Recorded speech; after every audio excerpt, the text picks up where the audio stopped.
Hello and welcome to the Irish History Podcast. My name is Finn Dwyer and this is St. Patrick's Day in Black 47. This podcast looks at St. Patrick's Day in Dublin during one of the worst years of the Great Hunger, that is 1847, or as it's simply known in Irish history, Black 47. I've been able to glean a huge amount of information about what happened in the city on what is one of the most infamous St. Patrick's Days.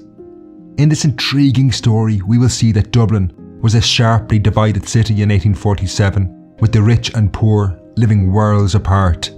I came across much of this information when researching my new Dublin Famine Tour. This is a new interactive experience I've just launched. On this walking tour, I bring you on a journey through what were the slums of Victorian Dublin to forgotten prisons and military barracks. You also get listening devices on the tour, so you get to hear what Dublin sounded like in the 1840s. It's a really cool tour, basically a cross between a live podcast and a walking tour. You can find out more at dublinfamineTour.ie, but hopefully I'll see you on that tour this summer. Now we're off to St. Patrick's Day in Black 47. I kick off with a look at what St. Patrick's Day was like in the 19th century. Then I focus on life in Dublin in 1847 before we hone in on the day itself, March 17th, 1847.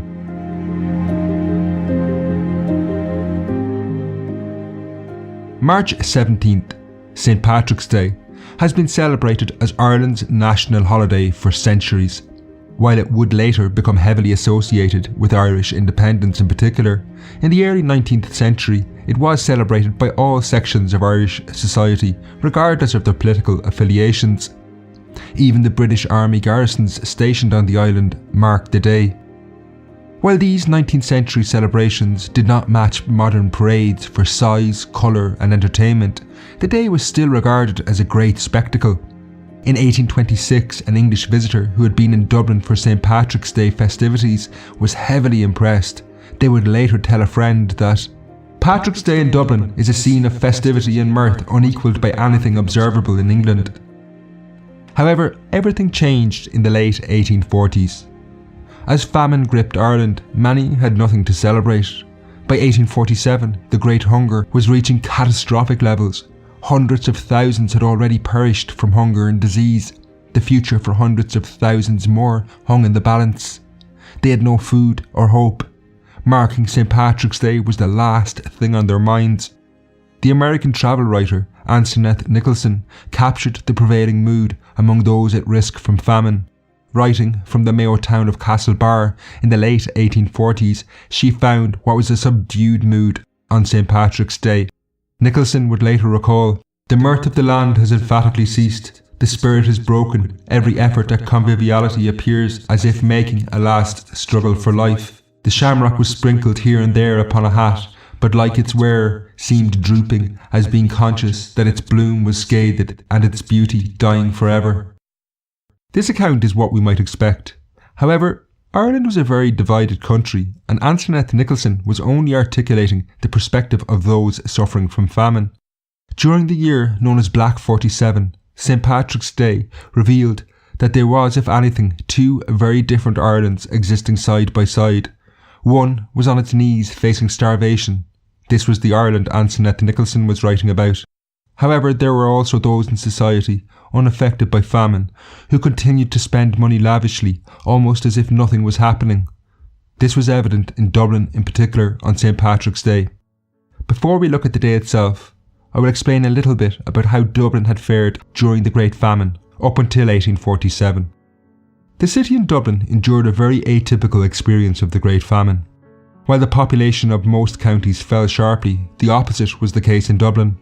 However, while the population grew, this masked terrible suffering among the city poor. Huge numbers of people were flocking to the capital, some in search of work, others hoping to emigrate and escape the famine. But in Dublin, they only found more poverty. They packed into the already crowded city slums, where they lived in horrific conditions. By 1847, Dublin's institutions, such as the prisons and workhouses, were overflowing. Death rates were soaring. This was surely no city for celebrations on St. Patrick's Day. People had other concerns, such as their very survival. As we will see, this was true of some, but not all Dubliners. While the city poor faced a gauntlet of starvation and disease, the Great Hunger did not affect everyone. If you could afford it, there was plenty of food to be had in Dublin. Generally speaking, the wealthy in the city were by and large unaffected. They did of course run the risk of contracting disease, but the rich who did were comparatively few in number. Therefore, somewhat perversely, those unaffected by the famine were unwilling to let St. Patrick's Day pass off without the usual festivities in 1847, and while one half of the city starved, the other planned a party.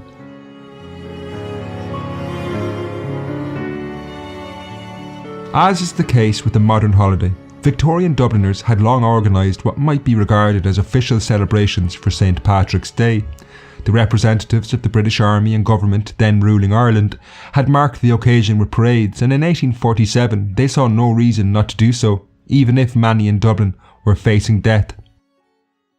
St. Patrick's Day in 1847 fell on a Wednesday, and the festivities began early with a large military parade organised by the British Army garrison in the city.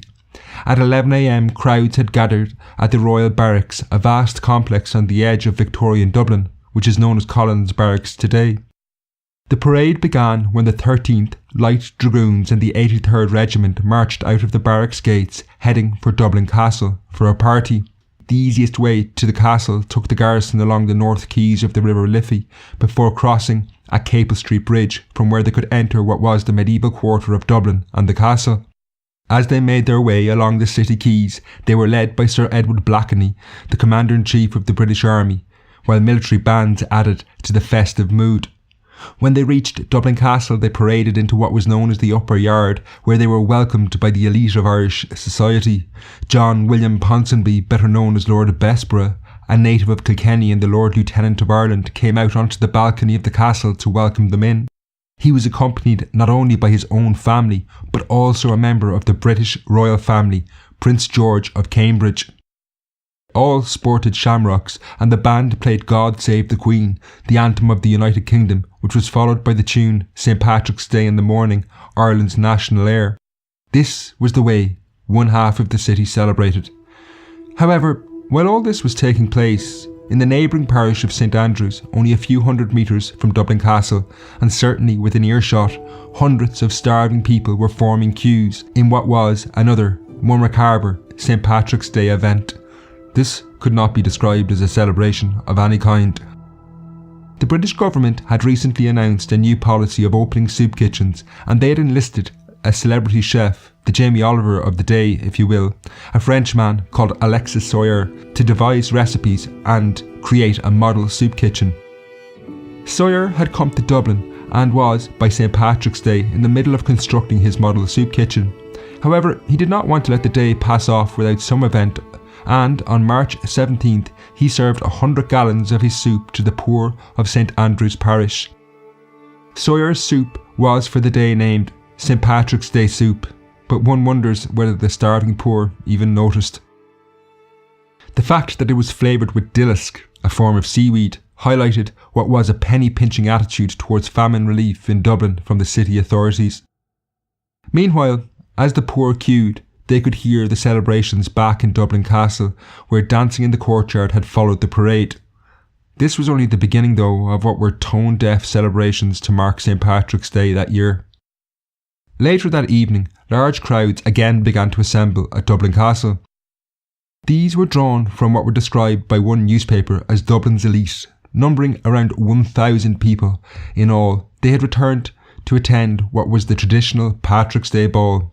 The Lord Lieutenant, Bessborough, accompanied by his daughters, the Prince, and many of Dublin's influential figures, including the Lord Mayor, Michael Staunton, were in attendance. Exactly how much money was spent in Dublin Castle that night is not known, but it was presumably hundreds, if not thousands of pounds in 19th century money, a very considerable sum indeed. While these celebrations seem totally inappropriate in hindsight, we can't even say that the elite were simply ignorant of what was going on around them. In Dublin Castle, at that ball on St. Patrick's night, there were those who were among the best informed as to the effects famine was taking on the city population. For example, the Lord Mayor of Dublin, Michael Staunton, had that very day witnessed some of the most desperate cases in the city. Before he had dressed himself for the ball, Staunton had, in his capacity as chair, attended a meeting of the Board of Guardians of the North Dublin Workhouse. There, he had seen a very different Dublin on St. Patrick's Day, one that could not be more far removed from the celebrations in the castle that night, as we will see after this quick break.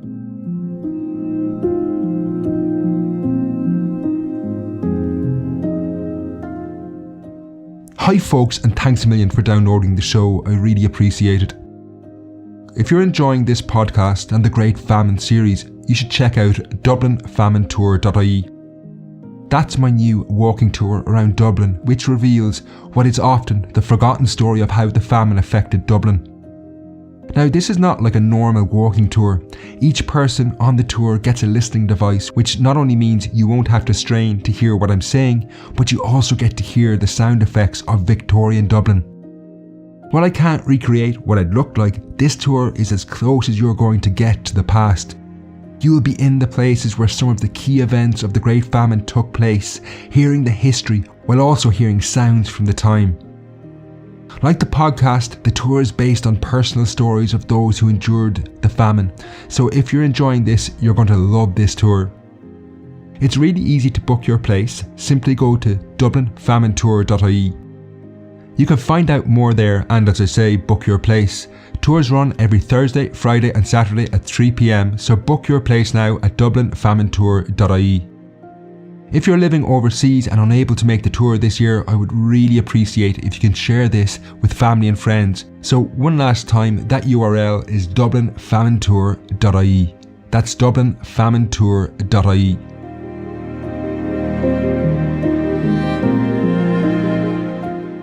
There were few who moved between the Dublin of the haves and have-nots on St. Patrick's Day in the way the Lord Mayor of the city, Michael Staunton, had. A nationalist in outlook, he seems to have had no problem with the celebrations that took place in Dublin to mark St. Patrick's Day. This is pretty surprising given there were few better acquainted with the crisis that was enveloping Dublin than he was.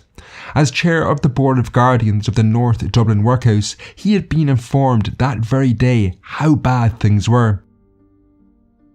The North Dublin Workhouse was one of two such institutions designed to provide aid to the destitute of the city. Built on the northern fringe of Dublin near Smithfield, it had opened in 1840 under the new poor laws of the time. Conditions in the workhouse changed dramatically when the famine began in late 1845. Originally designed to hold 2,000 people, from late 1846 it was nearing its capacity. By St. Patrick's Day 1847 it was heavily overcrowded. At the meeting of the Board of Guardians held on St. Patrick's Day, the Lord Mayor Michael Staunton heard how there were now 2,781 people in the institution. The dining hall had been converted into a dormitory to try and accommodate the huge numbers desperately needing help. In the previous week alone, between March 10th and St. Patrick's Day, over 200 people had been admitted and 41 had died. We can only imagine how hearing these statistics while the sounds of celebrations wafted across the River Liffey from Dublin Castle must surely have made some of those present feel somewhat uncomfortable. With the workhouse way over capacity, the conditions inside deteriorated drastically. The American writer we met earlier, Antoinette Nicholson, commented on the general condition inside workhouses during the famine. Before the famine they were, many of them, quite interesting objects for a stranger to visit, generally kept clean, not crowded and the food sufficient. But when the famine advanced, they were little else than charnel houses, while the living, shivering skeletons that squatted up on the floors or stood with arms folded against the walls were half clad with hair uncombed and hands and faces unwashed. This is what the 200 people driven to seek refuge in the North Dublin Workhouse faced on St. Patrick's Day 1847. This was a far cry from the celebrations in Dublin Castle. To make matters worse, many of their fellow Dubliners were actually hostile to the idea of helping them. This was seen at the meeting of the Board of Guardians of the North Dublin Workhouse held on St. Patrick's Day, when one of the institution's doctors reported on the grave conditions he faced in the course of his work. He informed the board that fever was rising in the institution, but that the patients could not be transferred to the Dublin Fever Hospital because it was already full. They had to be kept in the Workhouse hospital, increasing the risk of contagion. When a request was made for another doctor to help with the workload, one member of the board, a certain Thomas Arkin, was openly hostile. He said he would not, and I quote from the Freeman's Journal, waste public money on another doctor. When he referred to public money, he was referring to the taxpayers who funded the workhouse. This sentiment illustrates how divided Dublin was during the famine and explains how some could see no problem in organising celebrations amid suffering. While this is the view of what might be considered the haves, next I want to look at that day from the perspective of some of the have-nots.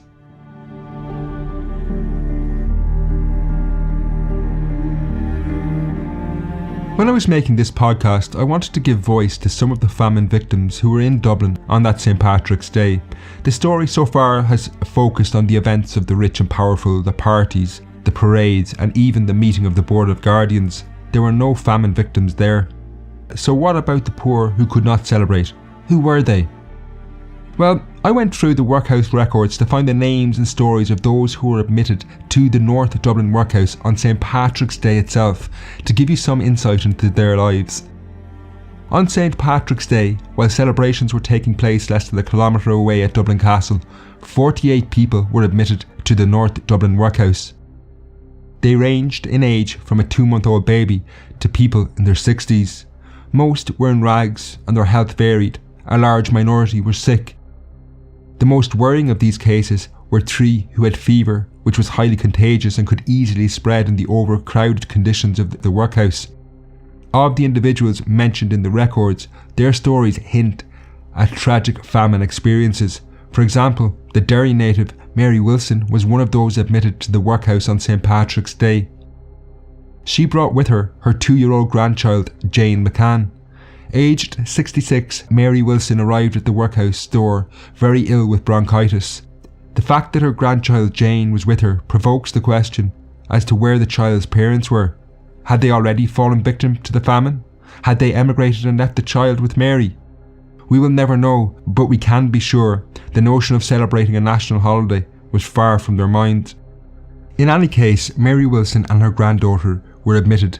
However, as we have seen on that day, the Guardians were resisting spending more money on doctors. Indeed, the workhouse would prove scarcely any better than her own home, and within 3 weeks the grandmother, Mary Wilson, had died on April the 8th. Young Jane McCann, her granddaughter, now an orphan, faced a life in the workhouse. She did survive, however, and left the institution in September 1848. What happened to her is unclear. Perhaps her parents, or another relation, had returned to get her. Another who arrived at the workhouse door on St. Patrick's Day that year was the recently widowed Catherine Hogarty and her young son Andrew, aged only 2 months of age. St. Patrick's Day was just the beginning of extreme hardship for Catherine. For an unknown reason, she left the workhouse on October 3rd, 1847, but did not bring her son Andrew with her. Why she did this is unclear. Tragically, the boy died 8 days later, a fate not unheard of when young children are separated from their parents. While the vast majority of admissions to the workhouse on St. Patrick's Day 1847 did survive, the fact that those who didn't were either older or younger highlighted who was most likely to suffer. First and foremost, it was obviously the poor, but within that group it was the old and young. For the others who did survive, life in the workhouse was hard, but the life they were trying to escape was usually worse. One wonders, did they even know it was St. Patrick's Day? By 1847, the priorities of the poor were firmly focused on survival. From the depths of this misery that the North Dublin Workhouse had become, I want to close the podcast by returning to Dublin Castle, where the grand St. Patrick's Day ball drew to a close at midnight. This is literally moving 1 kilometre across Victorian Dublin, but it was worlds apart on March 17th, 1847. The surroundings of the castle, the celebrations, the unspoken but implicit hope in the future that those in attendance had given their status in society were all absent back in the workhouse. However, there was an unusual symmetry between the most powerful man in the castle that night and many of the poor across the city. That is, they knew they had seen their last St. Patrick's Day. The Lord Lieutenant himself, Lord Bessborough, had been ailing for several months and was growing sicker with each passing week. Like so many in the city slums, in the workhouses and other institutions, he knew death was coming soon. Lord Bessborough died on May 16, 1847, but while he may have had a brief unifying moment with the city poor, the two Irelands that had become apparent on St. Patrick's Day were never more clearly on display than in the way they were treated after death. People like Mary Wilson, the grandmother who died in the workhouse, or young Andrew Hogarty, were buried in anonymous mass graves. They probably have never been mentioned until I randomly picked them out of a list of people admitted to the workhouse on St. Patrick's Day. Lord Bessborough, on the other hand, however, was returned to his native Kilkenny, where he was buried. When news reached London of his death, Bessborough was eulogised in the British Parliament in a moving speech by the Prime Minister, Lord John Russell. This is just a snapshot of Dublin in 1847. St. Patrick's Day, while supposedly a day to celebrate being Irish, had only served to highlight the fact that there were two very different Irelands in Black 47. One of a people suffering untold misery, living alongside people living in relative comfort, largely unaffected by the famine. They had very little in common. If you want to hear more about the story of the Great Famine in Dublin, don't forget to check out my new Dublin Famine Tour. You can find out more and book your place at dublinfamineTour.ie. Hopefully I'll get to meet you on a tour soon. The next podcast is the second episode in the story of famine immigration, and that looks at the story of Canada and coffin ships. Until then, Slán.